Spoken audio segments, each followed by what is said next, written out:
My boyfriend, Luke, and I have been together for well over a decade now, and we've lived together for a majority of that time.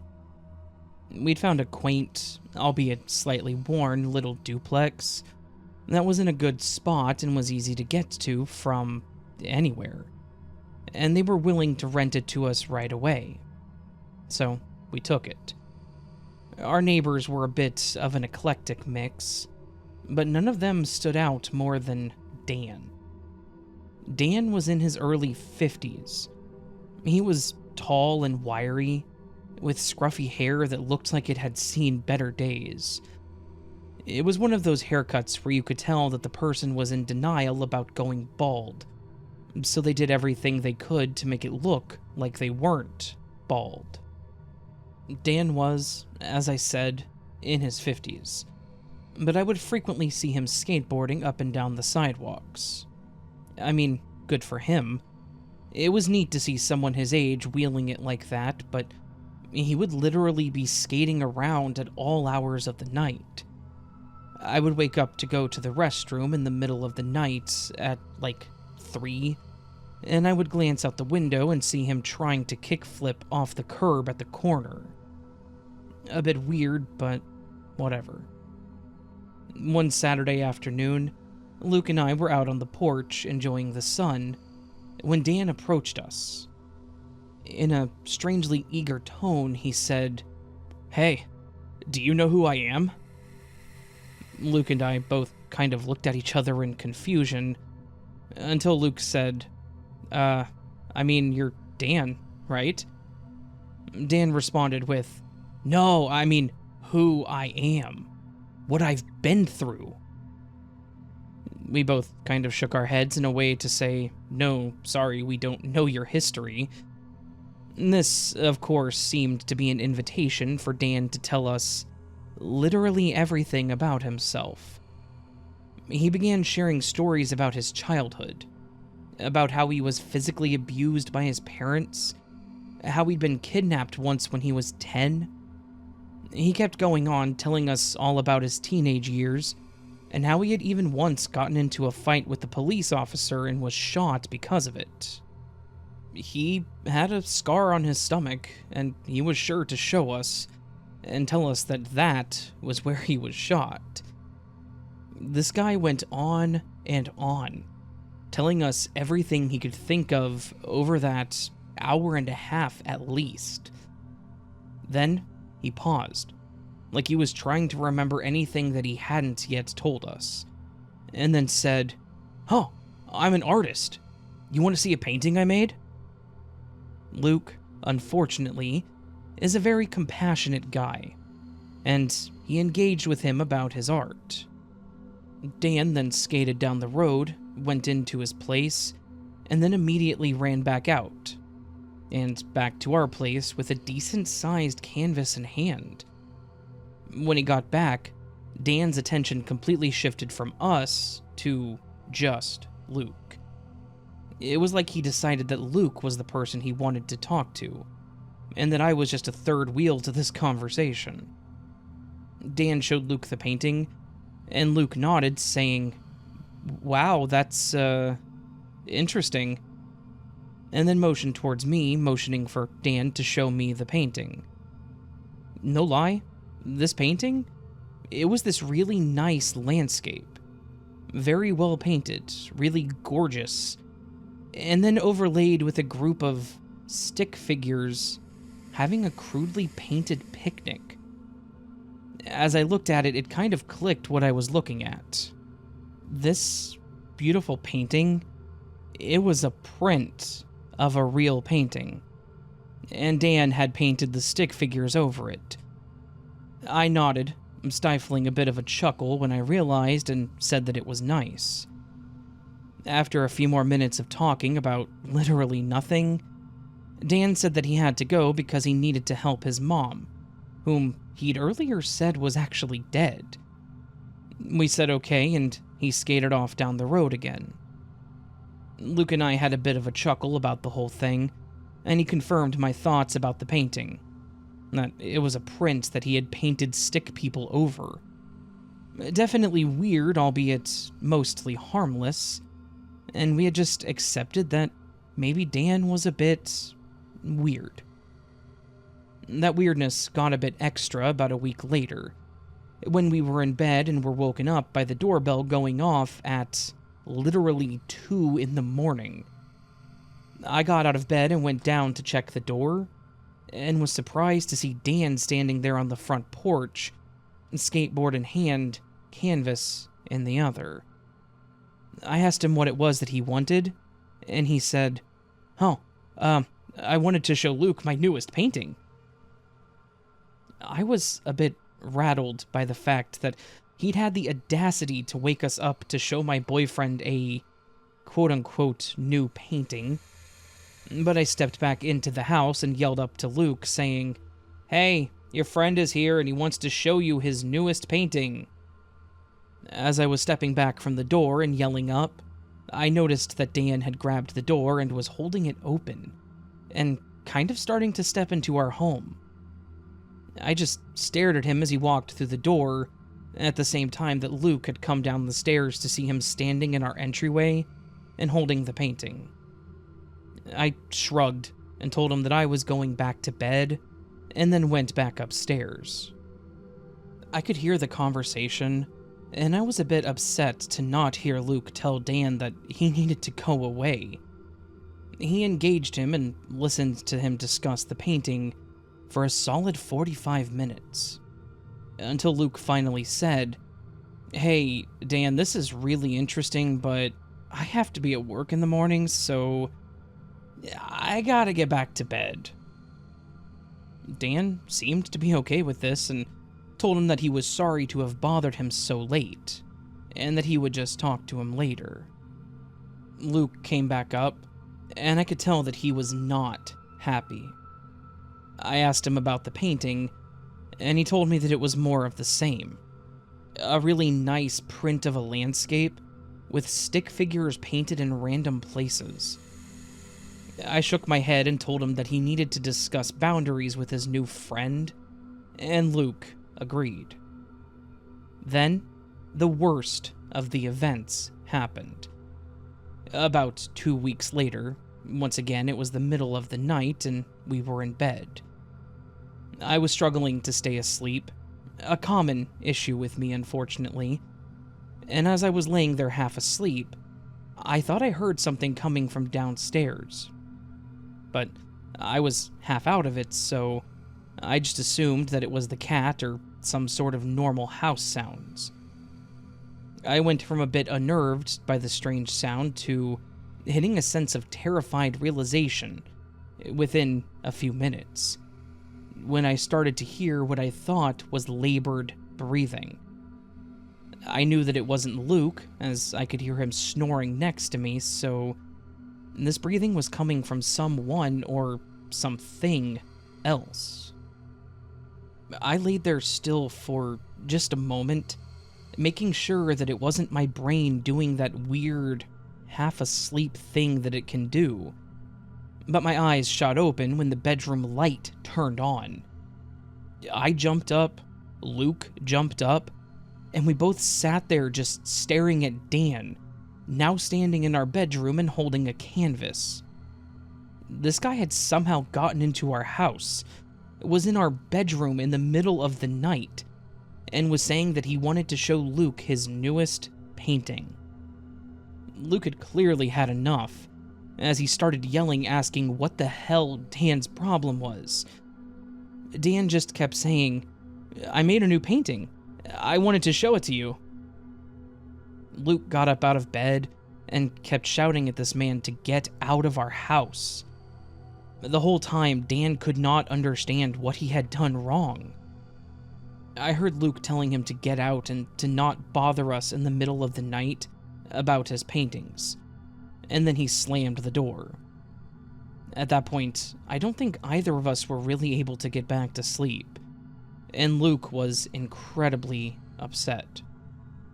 The next morning, when we got up, we saw that Dan had left the painting on our front porch with a note that said, "You can have this one, I'm sorry." We also found that He'd actually broken in through the living room window. He had pulled the screen out, gotten the window open, and crawled in. Interestingly enough, we never saw Dan again. We didn't see him skating down the sidewalk.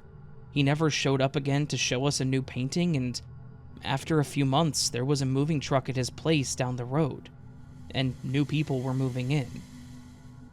I have no idea about what happened to him, and I know that Luke feels bad about how he'd reacted, but also, screw that.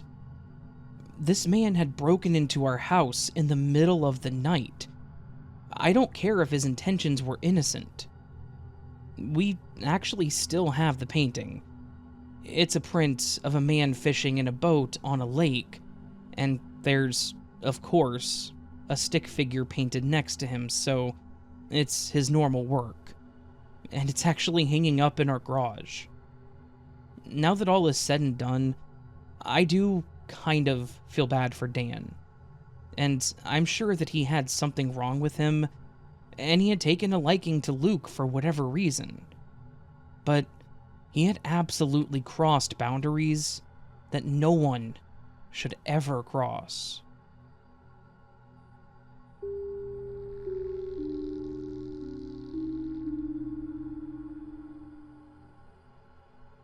About 20 years ago, I had some pretty sudden life changes and ended up renting a small house in a small suburban neighborhood. It was nice. It was a major change for me, and I would say that it was a peaceful and fresh start.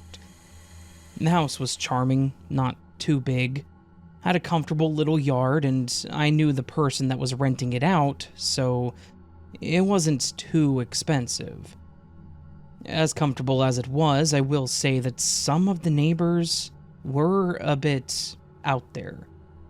The majority of them were kind people, but some of them were nosy. One neighbor, in particular, Mr. Weller, was a very confusing individual. He lived in the house directly across from mine, and the day that I moved in, I saw him standing outside on his front porch, just sipping on a glass of tea and watching me. He waved. He seemed friendly enough, but we didn't talk, so the only knowledge I had of him was that he lived there and was willing to wave at a neighbor that was outside. I didn't see him for a couple of days after that, but about a week or so later, when I'd gotten home from work, I felt eyes stabbing me when I was walking up to my house. I turned around to see who was staring at me, and I noticed Mr. Weller standing at his front window and just staring. He wasn't trying to hide the fact that he was staring. He was clearly watching me with an unreadable expression.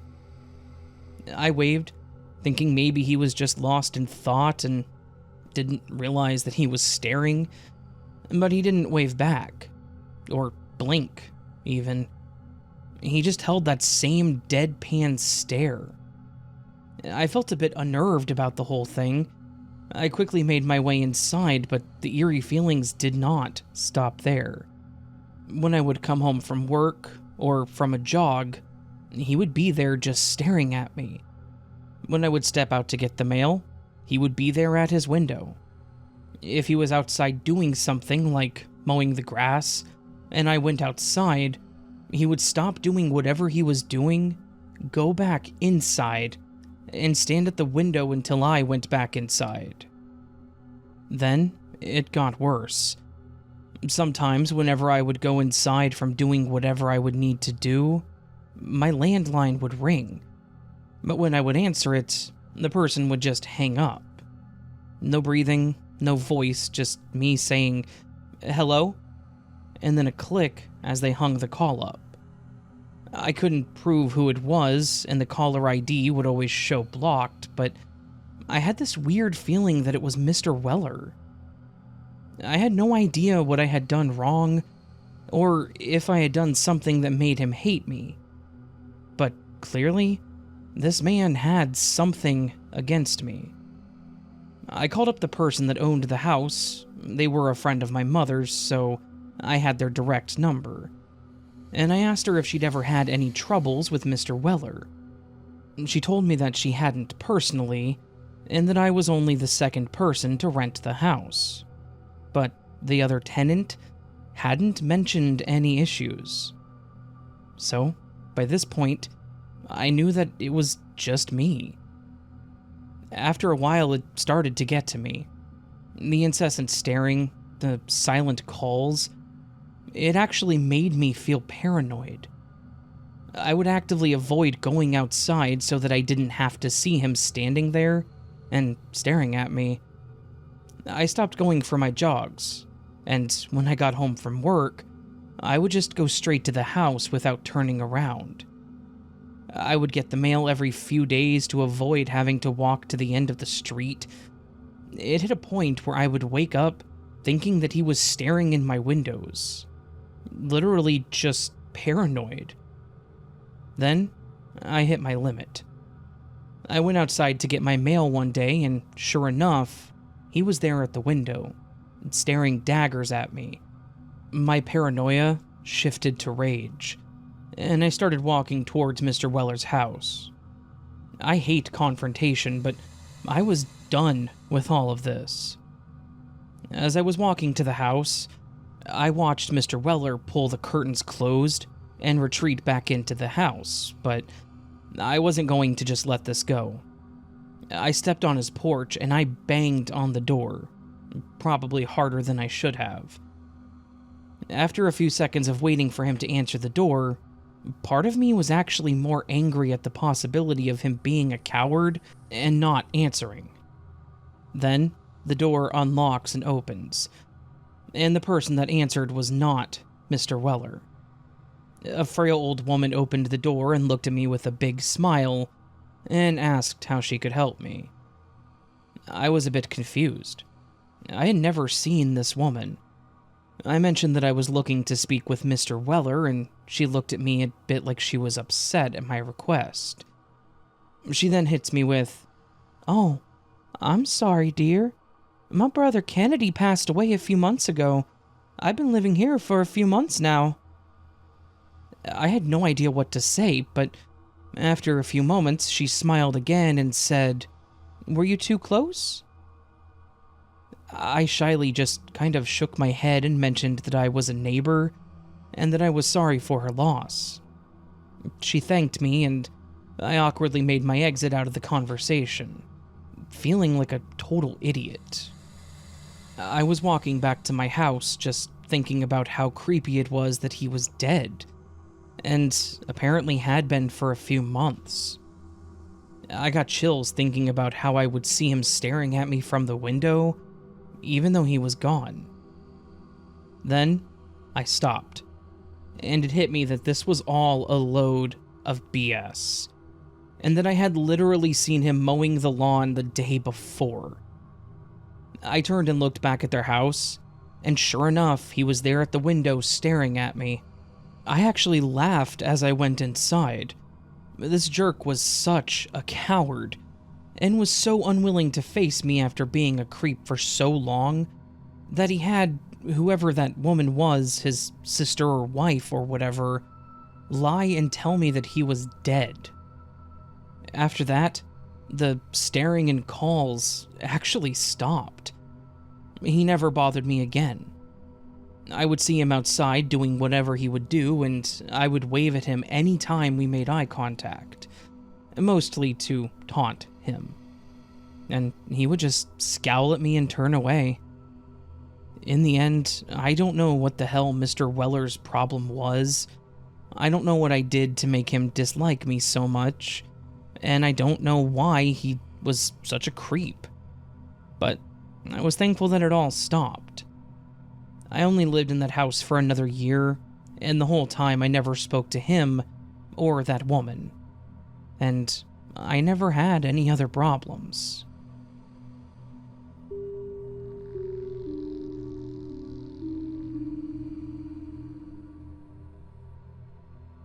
There appears to be no shortage of creepy neighbors, And living in some cities high in crime and weirdness, from NYC to LA and beyond, you would think I would have chosen the Buddhist stalker, the bathrobe man, or even the most distressing peeper who doubled as a landlord.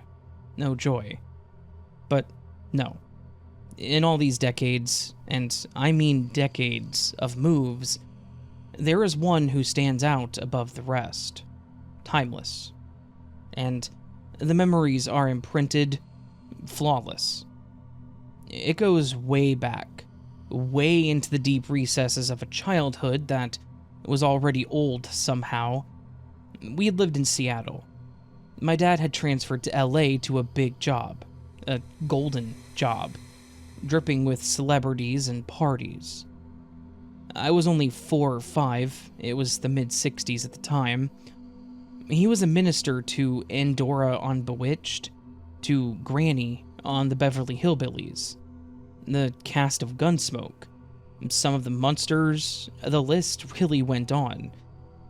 It was a New Thought church, sort of a precursor to the New Age movement. There was only one problem. I would wake in the night not breathing. I have such strong memories of not breathing, and trying to move out of my room to get to my parents. And my mom would always turn on the shower while my dad got dressed, and then we would go to the hospital. I would always black out and have no memory of anything until after the hospital, while it was still dark. My dad would drive us all west and north along the coast. We would disembark from our car and hear the waves crashing on the rocks, taking in deep breaths of air. I never wanted to leave, because the air was so pleasant and cool and pure. We had to move, though. I had too many near deaths, and he grabbed the first church opening he could find. I recall not even knowing where we were going, but it was beautiful. We had flown there in the night. It was Atlanta, and from the second-story cafe at the hotel, all I could see was the green below, the green of the treetops. There were still asthma attacks, but they were less. We had a scare on a trip to the Bahamas. I recall the Cinderblock Hospital corridor. Atlanta was like moving into the past. It was not hipster LA. It was embroiled in civil rights struggles, and as a minister, my dad knew Martin Luther King. For ministers, priests, and rabbis will often get together as chaplains. Except for the more extreme ones who hate all others. So, when Martin Luther King was shot, and Robert Kennedy, who had come out and we had all met, and that's a long, intense story, was killed as well, my dad needed a break, I guess. Because before I knew it, we were in Wisconsin, where he was again a minister. But only for a moment. And then he dropped out of the church for a time and went back to college in a small town, and we rented a house in an old neighborhood there. Sorry to give such a long-winded introduction, but I felt it was important to show that we had been around a bit, and we'd seen plenty. We'd cruised down Sunset Boulevard, and we had been there for Martin Luther King's march, the first one. So this new move seemed like a breather. Small town, quiet homes, some very nice Victorians with smaller 50s homes as well. The eclectic jumble of a downtown living area. There was a hippie couple who owned a head shop living above us in the renovated attic. There was an East Coast couple who wore tie-dye and gave me pet gerbils in the biggest, coolest aquarium, outfitted with Mr. Zimmerman's hand-carved cedar tunnels and bridges. In a ginormous house caddy corner behind was a family of 10 kids, which was pure heaven for me, an only child. And they were fun kids. We had the best time in the leaves when they fell, and we would build forts and houses, or even pirate ships, singing X marks the spot with a dash and a dot. There was an old penny candy store still in business on the corner. It was dark and the paint had come off of the little building. In the summer, when we would come in from the light, it was impossible to see. It was easy to bump into jars of candy on the long counters. It was funny that across the street was a dentist who only gave out balloons on Halloween, next to the degenerate who gave out joints and pennies in his underwear for trick-or-treaters. And then, there was that neighbor on the other side of us directly. It was a family, but the person who stood out, the one that you saw the most, was the father. And my dad, who never gossiped about neighbors, he was a busy guy, even began to notice him. This was a college town, so casual. Yet, from our many windowed place on the corner, you could see him. I am sorry that I can't recall his name now. He walked in a perfect gray suit with a fedora hat. Again, also neat and of another era. There was something anachromatic about him. He was on the thinner side. Pale, sharp features. He would walk alone, but as if on a mission. And he was never without a cigar box that he held on to tightly as he walked. Years later, stories would come out about the men in black, and he looked so much like those images. An expressionless face with some sort of determination. Men in gray, and what was in that cigar box that accompanied him on each walk? What's in that box? Why is he dressed like an undertaker just to walk around the neighborhood? It's 80 degrees out and he has on a tight tie. It had such an unsettling Cold War vibe. And our big window, with inadequate coverings, just added to the creepiness. You could be lost in thought, looking at goldfish or waiting for a pie to be baked, and absent-mindedly look out the window and there he would be, staring right back in from across the way, as if he had been there, unnoticed, for hours. He would not turn away upon discovery either. My dad's OCD would kick in over the curiosity about who this man really was. Were the contents of the cigar box drugs, or mini flasks of booze? Or was there a transmission device inside of it? Like spyware from Get Smart, the innovative covert operations comedy. Would we ever have a gotcha moment, watching him talking into it? He did not appear to have a job. Or maybe walking around and looking creepy was his profession. Was he a paranoid delusional? Was he a German war criminal? Our interactions with him consisted mainly of what has already been mentioned. A through-the-window affair of him on his solitary strolls that were eternal and insidious, purposeful and mysterious. He walked around the neighborhood, but he was not of the neighborhood. Sometimes, my dad would shrug and say that he didn't even look like a Russian or German spy, more like some wax creature from outer space. Our only close encounters with him, and more broadly, his family, would come after a trip. Our house was a rental while my parents went back to school. It was a big place, but not beautiful, just utilitarian, with a plain grass yard in the front and only scotch thistle grew along the front border of the house, blooming purple. We had gone on a microbus camping trip in Canada, and upon return, saw the thistles had been cut down. Several days later, the neighbor walked by when we were outside, and he said that he had done it. It was eerie, because he had waited for us to go on holiday and then trespassed.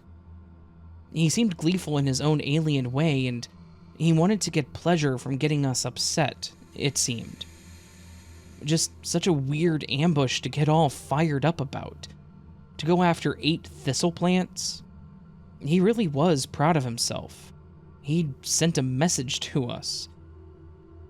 Now, this part I will never fully make sense of. There was a family, I had mentioned, though mostly unseen. There was a wife who we never saw speak, and only come out the back door without looking so much as up to the car in the detached garage for grocery runs. And they had a daughter, a few years ahead of me in school. I feel that she was in the 5th grade. And she was, of course, more than welcome to play with the rest of the kids who jumped in the leaves out back, but she never came out, and she was pale. She never showed emotion, and seemed more like a little adult, unlike that giant Catholic family with the kids who were always making faces and laughing, especially the little boy who was only about a year younger than me. He would always be sticking out his tongue or making his eyes pop out. This was so odd, but I was invited to spend the night at her house. At the house of the fedora-hatted cigar box mans. I have no idea why my parents said yes. I recall being sort of uncomfortable with the whole thing. Did I really want to be in the clutches of that cringe mystery man? In his lair? On his turf? And why was I invited after he trespassed and beheaded the purple flowering thistles? We moved soon after this to Canada. Their house was smaller. It was a 50s box, but very much nicer inside with a white carpet, good sunlight, and a perfect area to play Chinese checkers. The girl told me that her parents were older, and they were.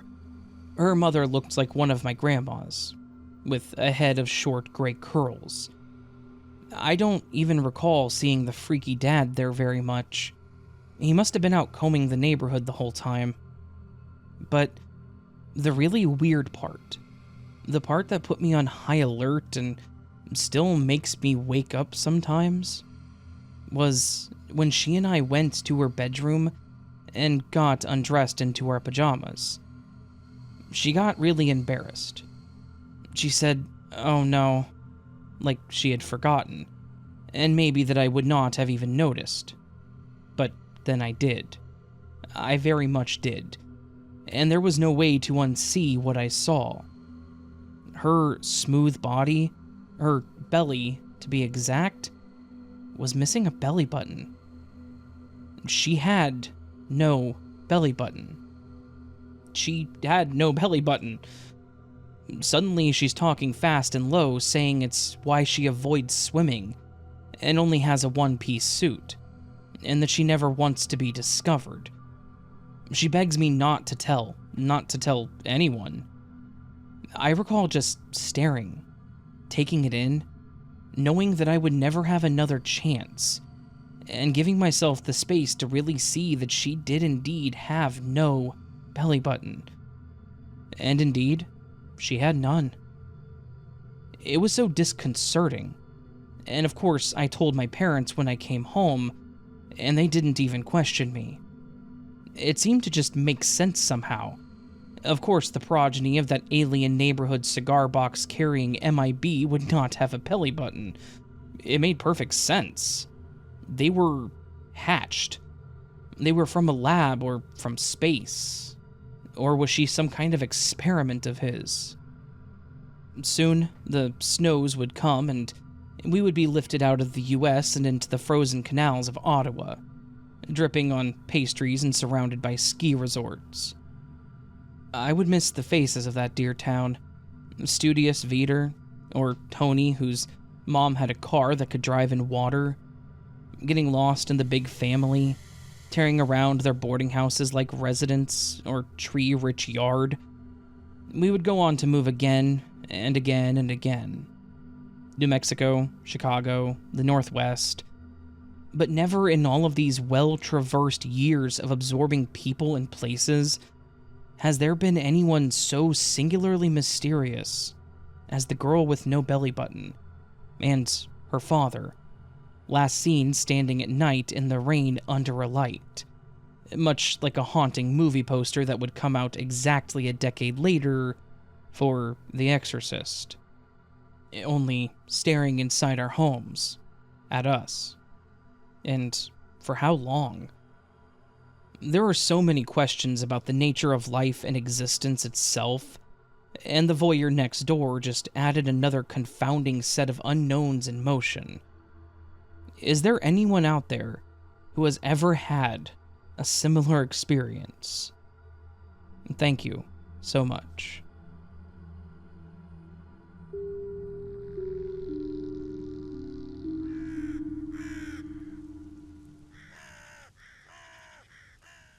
So, that, my friends, was a collection of some creepy neighbor stories.